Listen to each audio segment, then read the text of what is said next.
I know Rocky River does not offer all-day kindergarten at this time. So what are your thoughts about the district offering all-day kindergarten? Do you think that's a good thing to have or an option to have for the district, Mr. Swartz? We considered all-day kindergarten very strongly back when we did our bond issue around 2010, in part because the state under former Governor Ted Strickland was going to mandate that all districts have an all-day kindergarten program. So when we did our bond issue, we priced it out to expand our primary school to house that. As the school stands now, we wouldn't have room for that because we have kindergarten classes which are filled half day for different groups of students. So by definition, if you're going to have all of those students going all day, we would need a lot more classrooms and everything that goes with that. We have not felt there was a groundswell of community urgency for that. We know that there are community members who very much would like to have all-day kindergarten, especially people with children in that age group. As it prices out right now, it would cost us somewhere between $1.2 million and $1.5 million to build the building necessary to do that, as well as add the technology and the furniture and the curriculum supplies. It would also cost us probably between $400,000 to $500,000 a year to run that program because of the extra personnel and benefits and so forth, all of the extra human relations, human resource costs that go with that. Okay, thank you. Mr. Zuercher?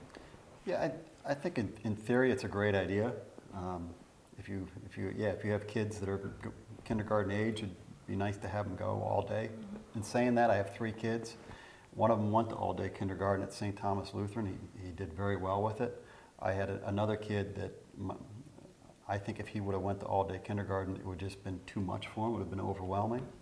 But I think the bottom line is it financially feasible?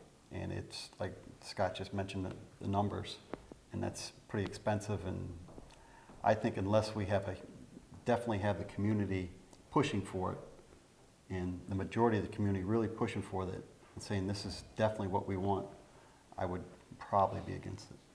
Thank you. Mrs. Leitch?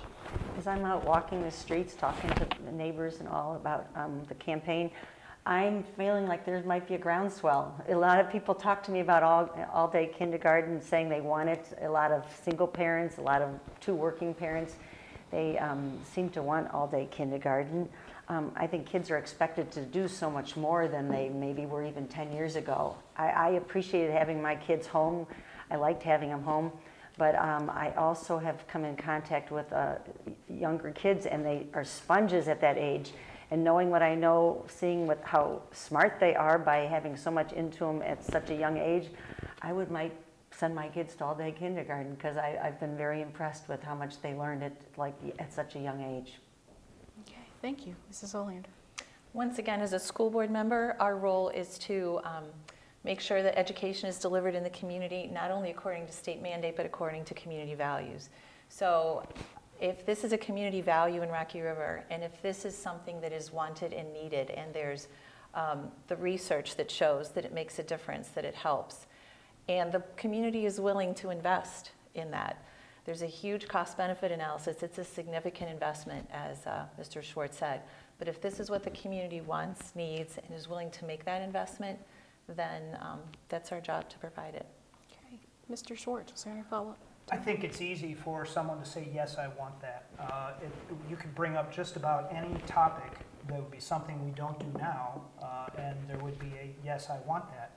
Then you get into the hard choices of what are you going to not have by virtue of doing that. Ultimately, I've said this for years and years, ultimately a school district reflects its community.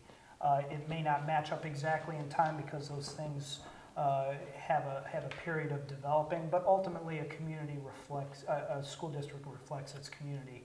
And so we'll end up there if that's what the community values are, but only after people understand what they're going to be giving up financially by adding it. And I don't know where we'd go educational quality-wise if we do.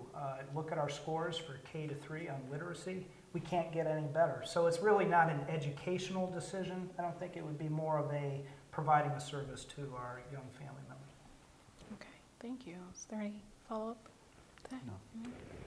No. I would. Go ahead. Just to clarify, it would have to be, as Mr. Schwartz said, a community discussion. So if there is a part of the community that wants to broach that discussion, you know, that discussion needs to happen. But there are limited resources, so people would have to understand we can't do everything for everybody. It's not an open book for what you want, but there should be a community discussion if there's a groundswell for that, and either understand why we choose to do it or why we choose not to. Okay. I would agree with that.